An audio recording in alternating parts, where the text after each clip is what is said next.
परमेश्वर के धन्य नाम की महिमा हो। प्रभात मनन के सूत्र 2913 में आप सभी का बड़े प्रेम के साथ स्वागत करता हूं। आइए आज का मनन के लिए हम पढ़ते हैं प्रकाशित वाक्य अध्याय 11 पद 16 और 17। तब 2400 प्राचीन जो परमेश्वर के सामने अपने अपने सिंहासन पर बैठे थे, मुंह के बल गिर के परमेश्वर को दंडवत करके ये कहने लगे, हे सर्वशक्तिमान प्रभु परमेश्वर जो है और जो था, हम तेरा धन्यवाद करते हैं कि तूने अपनी बड़ी सामर्थ्य को काम में लाकर राज्य किया है। हमारे कल के मनन में हम ये देखे थे कि स्वर्ग से ये घोषणा हो चुकी है कि धरती पर प्रभु अपना राज्य की स्थापना करने जा रहा है।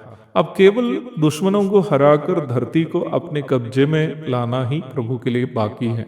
धरती पर परमेश्वर का राज्य अभी भविष्य की घटना नहीं है, कुछ ही समय के अंतर्गत निम्न बात पूरी होने वाली है। पढ़ी गई पद में हम जो 24 प्राचीनों को देखते हैं, उन्हें हम पूर्व में अध्याय 4 की 4 में भी देखे थे।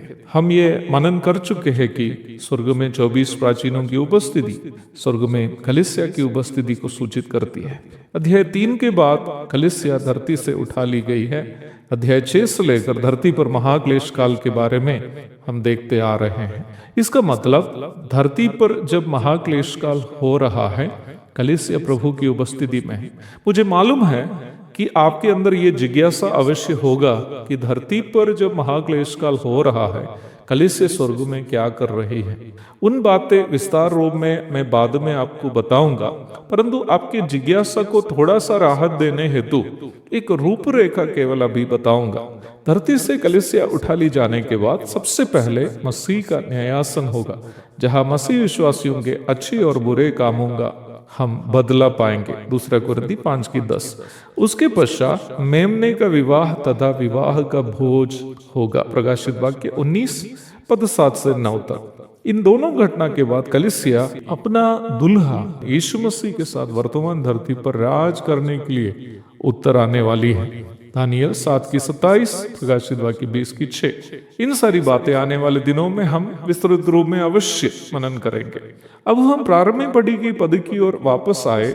अपने दुश्मनों को हराकर मसीह अपना धर्म राष्ट्र की स्थापना करने के लिए जाने की बात सुनकर कलीसिया आनंद से उछल रही है। वह प्रभु की आराधना किए बिना रह नहीं पा रही है। प्रभु की कलीसिया संसार में भयानक दुख और क्लेश सहते हुए आई हुई है। यूहन्ना 16:33। जिस संसार ने उसके दुल्हे से नफरत किया और उन्हें क्रूस पर चढ़ाया था, वो संसार दुल्हन कलीसिया से भी नफरत करके उन्हें सताया था। कलीसिया ये बात जानती है कि अपना दुल्हा मसीह अपने दुश्मनों को हराकर उन्हें उसके कारनामों के अनुसार ठीक ठीक बदला देने जा रहा है। दूसरा थिस्सलुनीकियों अध्याय 1 पद 6 से 10 तक पढ़िएगा।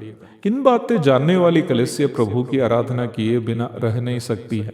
धरती पर रहते समय भी कलीसिया की मुख्य जिम्मेदारी अपना दुल्हा मसीह की आराधना थी। स्वर्ग में भी उसकी जिम्मेदारी प्रभु की आराधना है।